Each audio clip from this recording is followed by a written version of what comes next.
Bonjour, bienvenue sur Mon Financier. Après un parcours sans fausse note qui a propulsé le CAC à 4951 points, et bien au plus haut depuis juin 2008 d'ailleurs, et bien le marché parisien consolide ses gains aujourd'hui. Alors il faut dire que après une hausse quand même assez fulgurante de plus de 15% depuis le début de l'année, bien les opérateurs ont jugé opportun de prendre une partie de leurs bénéfices. Le CAC consolide donc ses plus hauts annuels. Il redonne actuellement 0,7%.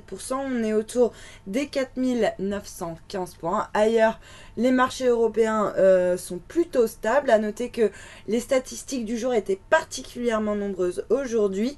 Des statistiques qui ont montré que l'économie de la zone euro restait en croissance, même si celle-ci reste modeste, bien sûr. En revanche, on a eu quand même quelques bonnes nouvelles, avec notamment une baisse du taux de chômage qui se retrouve au plus bas depuis avril 2012 pour la zone euro, et puis également une information qui devrait intéresser la Banque Centrale Européenne, l'inflation qui remonte la pente enfin au mois de février, même si elle reste bien sûr en territoire négatif. Du côté des valeurs, eh bien, le secteur aéronautique est très bien orienté, alors que les analystes restent très optimistes après les publications annuelles des deux gros dossiers. Alors Airbus bien sûr qui s'adjuge encore 1,32% au-dessus des 56 euros, et puis on a également Safran qui se distingue en nette hausse avec un gain de 1,2%. Mais la meilleure performance du jour pour l'instant, eh bien c'est Crédit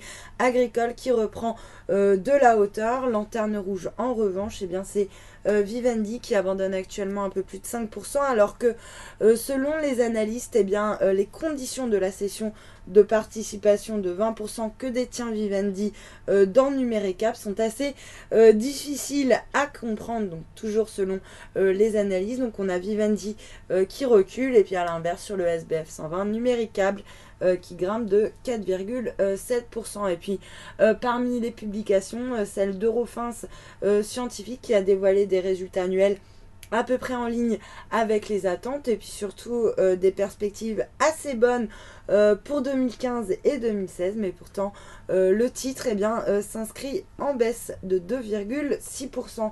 Et puis sur le marché d'échange, l'euro lui reste en dessous du seuil des 1,12 par rapport au dollar. Il s'inscrit donc en légère baisse.